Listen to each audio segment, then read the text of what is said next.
Before starting, allow me a few minutes to make some important remarks about what you will be watching in these videos. Very few people know anything about information, even though we all use information at every instant in our life, and we would not be alive without it. The upshot is that you will not find many topics more important than the topic of information. This introduction to comprehensive information theory, CIT for short, is only intended to spark some interest, not to provide the complete picture. Therefore, expect to see and hear things that will make you scratch your head. Don't let those things intimidate or discourage you. Rest assured, you do not have to be a scientist, an engineer, or a mathematician to grasp what will be presented in any of these videos. Any typical young adult and older should be able to easily follow the material in these presentations. Just stay the course, the answers will come. Next, the material presented in these videos is mainly educational. Thus, while every effort was made to present the material in an exciting and interesting form, this is a classroom, not an amusement park, or a mindless excursion. In other words, expect serious instruction and hard thinking, not a leisurely walk in the park, or a fireworks display. CIT is an original theory about information. As such, it was necessary to create many new terms, concepts, and ideas. A few of those will be mentioned in this introduction. Therefore, do not be concerned or feel overwhelmed when you see or hear something that is not familiar, or easy to understand.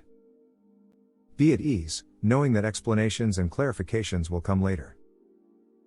One example of this is the concept of an abstraction, as that term is used in CIT.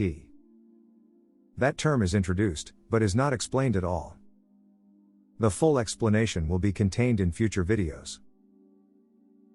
To reiterate, in order to keep this introduction as brief as possible, no explanations were provided. If you're interested, you will watch future videos and obtain more details and explanations. If you're not interested, then it doesn't matter.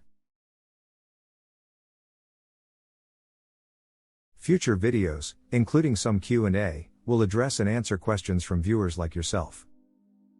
Simply submit your questions and allow a bit of time. To summarize, as you watch these videos you should always keep in mind that the goal was to provide a short introduction, with only a brief glimpse from a very general perspective. Every term, concept, and idea that is introduced here will be more completely developed and explained in future videos.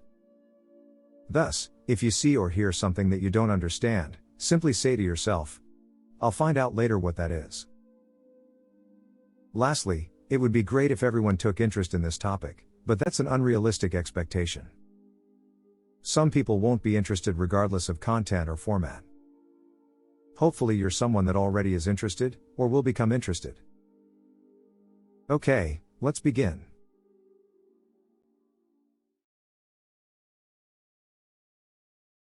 Hello, and welcome to CIT. CIT stands for Comprehensive Information Theory. This video will begin to provide a brief, general introduction to CIT. CIT is an encompassing information theory, which means that CIT aims to cover every aspect about information, including related areas. That goal makes CIT distinctively ambitious. Because of this, there is no simple, concise way to introduce CIT in its entirety. Therefore, I'm hoping that this short introduction will spark enough interest, and generate enough questions, so that you will want to learn more about CIT, and about information in general. Alright, let's get started. Here are just a few of the questions about information that people ask. Is learning about information important? Why is it important? Why should I even bother to learn about information? How does information affect me, and everyone around me? Okay, let's briefly look into those questions, and their answers. But first, a quick note. It's important to have in mind that this video, and all future presentations, are designed so that most people, young adults and older, and regardless of background, can grasp what is being said. Nonetheless, since CIT contains novel concepts, views, and approaches, even veteran information theorists will find useful content in CIT. Let's proceed.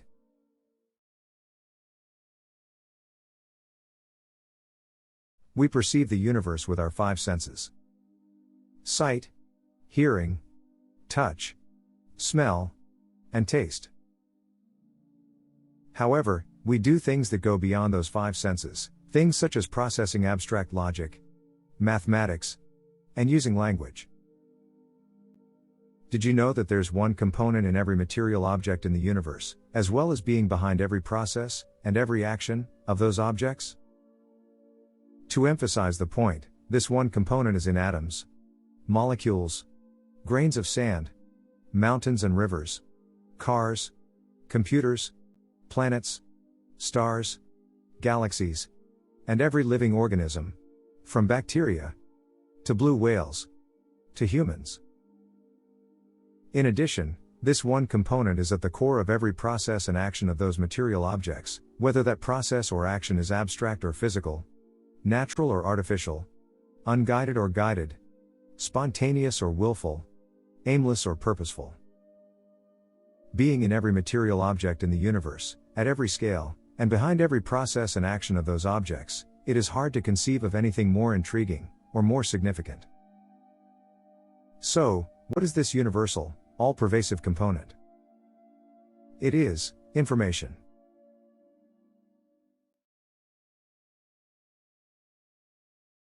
Here's a question.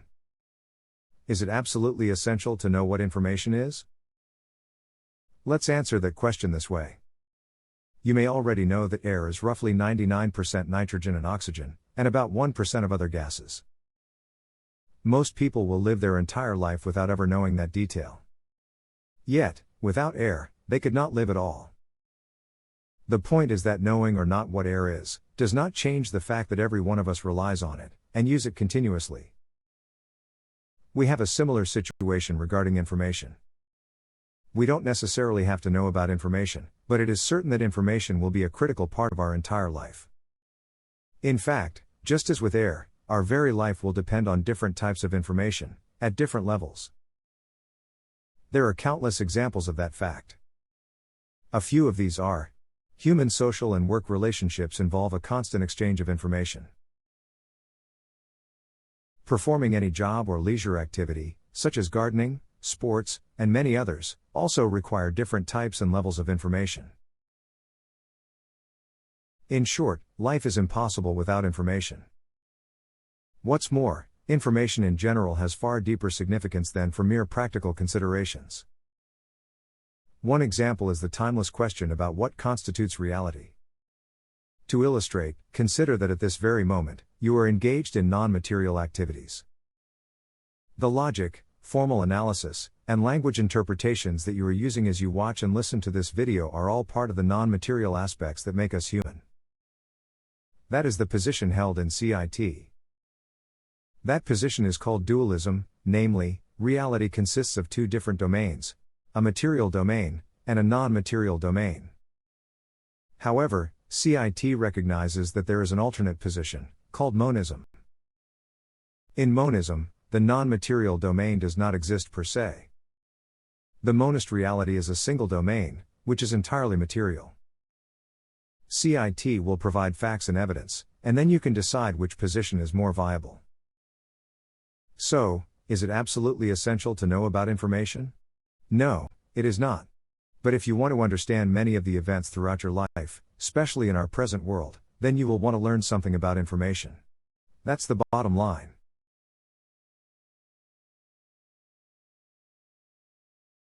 Let's mention just a few of the things in our lives where information plays, or may play a key role. Barcodes and QR codes are everywhere. How do those things work? Why are smartphones called smart? How are they smart? What are virtual personal assistants, like Alexa, Siri, and Google Now? How do they work? Can we trust what they tell us? What is artificial intelligence, or AI? Does AI truly exist? Should we be concerned about AI?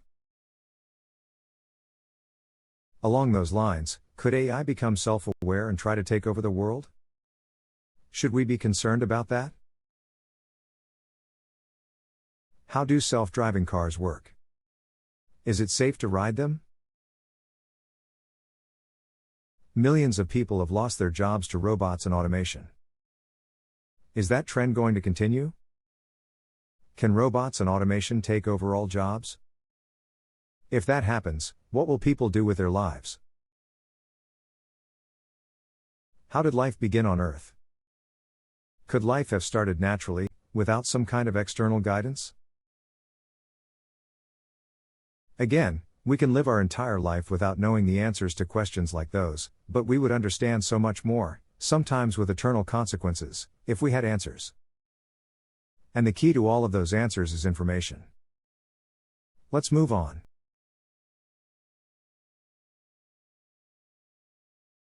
This is a good point for an intermission.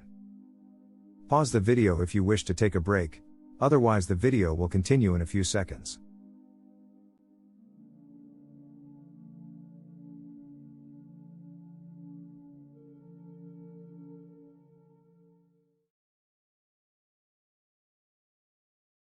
In part 1 we briefly covered why learning about information is so important.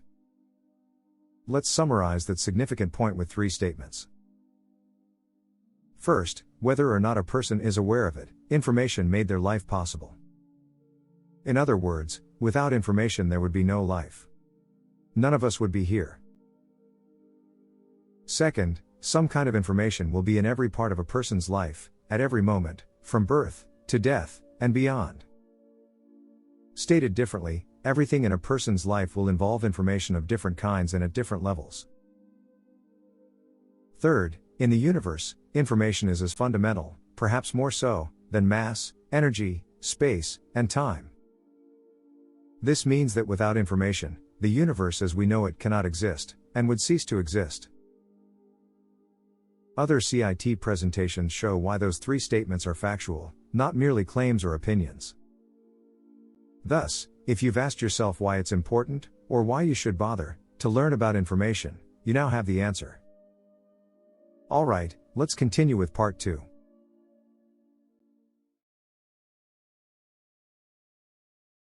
Okay, I get it. Let's continue with the idea that it is worthwhile to learn and understand more about information. Why do we need comprehensive information theory, or CIT? What about existing information theories, such as that of Shannon, or algorithmic information theory, or the universal information of Werner Gitt, or the CSI of William Dembski? Are those theories wrong? In any event, why is CIT needed? The full answers to those questions would cover several lengthy areas, prohibitive in this short video. Let's provide one concise answer. There is nothing inherently wrong with the information theories of Shannon, or the others listed here. Each of those theories uses different viewpoints to uncover specific aspects about information. Some of those aspects will be particularly useful in certain situations or applications. What CIT brings to the table are certain concepts and insights that no other information theory does. The bottom line is that, as with any other theory, the value of CIT will be determined from its theoretical and practical usefulness, and its observable validity. One thing that CIT does is provide a single framework for analyzing every aspect of every type of information, for all entities, whether the entity is natural or artificial. Compare that with Shannon information theory. Shannon theory excludes a very important feature about information in general, namely, the meaning that information may be used to convey. By the way, that is not a flaw in Shannon theory. The principal objective for Shannon theory does not need the concept of meaning. Therefore, meaning was excluded in Shannon theory. So, what is CIT trying to accomplish? There are many primary and secondary goals in CIT. One goal is to provide a general, unifying view of information. A view that makes it possible for the concept of information to be understood by most people. It is important to know that CIT is not seeking to replace any existing information theory, but rather to encompass and expand all information theories, including every aspect about information, within a single theoretical framework. One very important goal in CIT is to help answer an ageless, critical question. Are humans just another living creature among millions, or is there something special and unique about humans? Of course, that question invokes deeper matters, inevitably leading to questions about the origin of the universe and of life, the nature of reality, and the existence of a creator God. CIT provides rational, scientific arguments and evidence to help support, or refute, answers to those questions.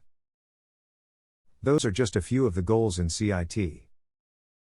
Okay, let's proceed.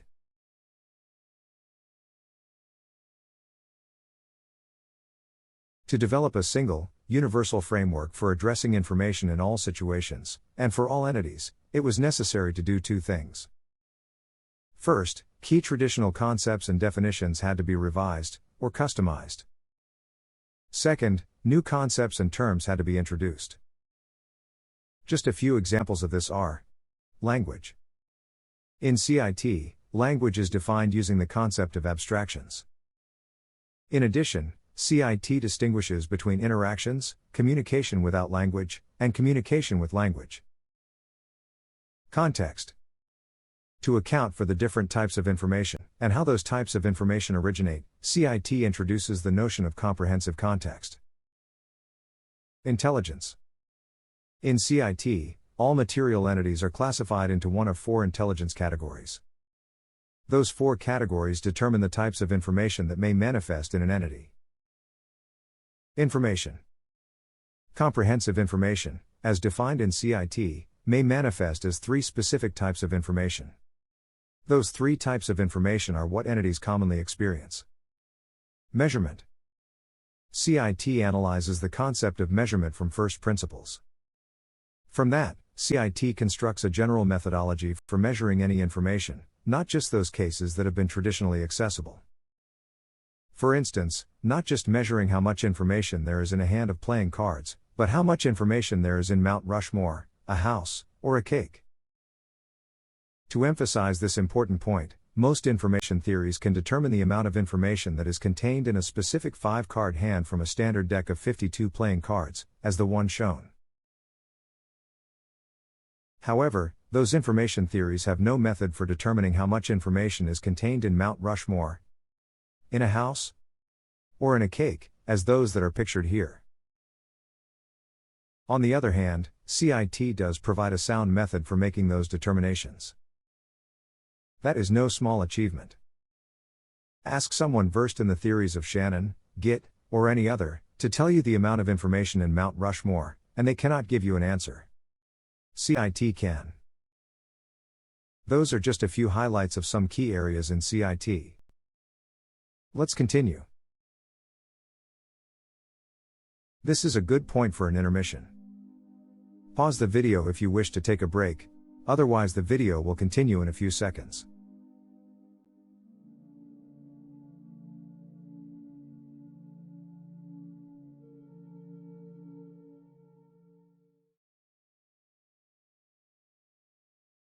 Being the main subject of CIT, let's say a few words about information. The term, information, has many definitions. Some of those definitions are expressed in simple language, while other definitions are highly technical and specialized. In its most common, everyday use, information simply means details or knowledge about something. So, when Mary tells us that she is 30 years old, she has provided us with some information about herself. Several other uses of the term, information, are a message that is received or sent, input to, or output from a computer, any sensory input, something that may be learned, something that informs, anything that has meaning, a reduction in uncertainty, any pattern, a property of something, a thought or a feeling, a distinction or difference, and others. In CIT, the most important aspect about information is that it is a transformative agent. In other words, information is something that transforms entities. That is a deeply significant point, but we'll say no more about it here.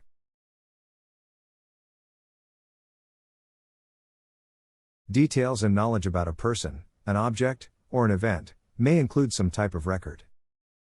Examples of this are medical, financial, and historical records.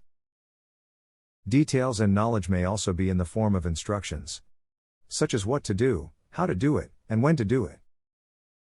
In short, the term information is most commonly used as details or knowledge about something. Loosely stated, one technical definition of information is that information is a subset of symbols, constructed from a non-empty set of symbols. That definition is not as difficult as it may sound. Let's illustrate that with an example. Consider the English alphabet. The English alphabet is a non-empty set, since it contains 26 elements. The letters A through Z. Now let's write the word belt. Note that the word belt is a subset of symbols that was constructed from the full set of symbols. Thus, by strict definition, the word belt is information. There are many other technical definitions of information that are meant for specialists in the field. Those definitions do not concern us at this time. What about information in CIT specifically? In the next, and final slide of this brief introduction, we'll say a few things about information in CIT.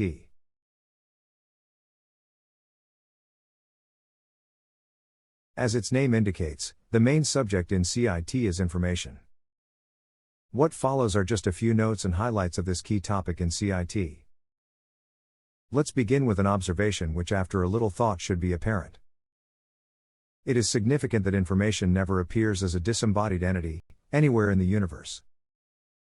In other words, all information manifested in the universe is always, without exception, simultaneous with some material entity.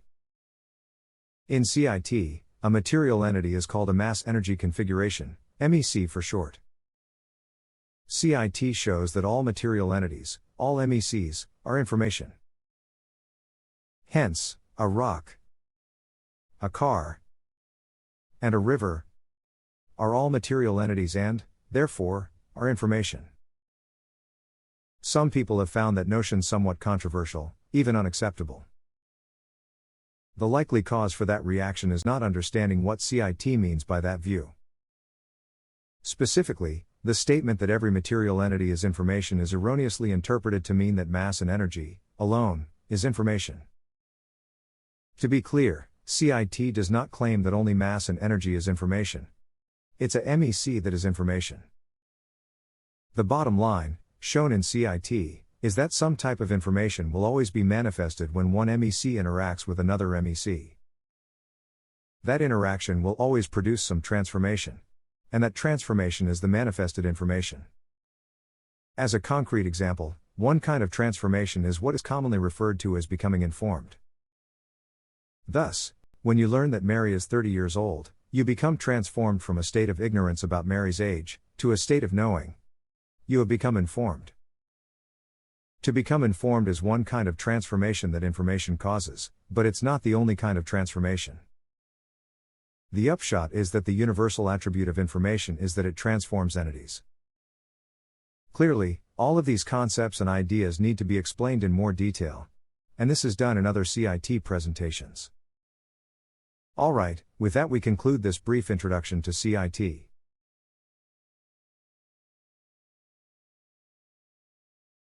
Thank you for watching this three-part introduction to Comprehensive Information Theory, CIT for short. I hope that your interest in CIT has been stirred up, and you'll want to learn more about this fascinating and important subject. As always, your questions and comments are encouraged, and will be appreciated. Later, a separate Q&A video will address some of the questions submitted by the audience. Future presentations will also cover in greater detail the ideas and topics that were only superficially introduced in this video. Goodbye for now.